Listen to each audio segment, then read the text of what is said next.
And in today's video, I'm going to be showing you guys how you guys can log in into your BB&T bank account, alright? Now, BB&T bank account is also known as Truist bank account. So basically, what is Truist bank account? Truist Financial Corporation is an American bank holding company headquartered in Charlotte, North Carolina. The company was formed in December 2019 as a result of the merger of BB&T and SunTrust Bank.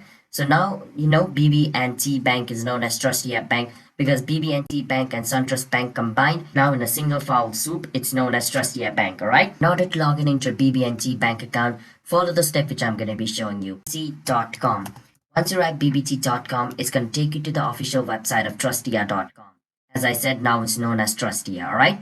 Now once you're over here, what you want to do is click on versus sign in at the top right corner of your screen. Once you click on it, this menu will open up. Over here, you need to enter your user ID. After you enter your user ID, you can enter the password of your account over here. And after you enter the password of your account, you can click on sign in. And if the user ID and password you entered over here is correct, then you should be able to log in into your Truistia or BTT&T bank account, alright? And if you forgot your user ID, you can click on forgot user ID to recover your user ID. And if you forgot your password, you can click on reset password to recover your password as well. And if you don't have an account in Truistia Bank, then you can click on open account in order to open yourself an account as well, alright? So yeah, that's how you guys can log in into your BTT&T bank account.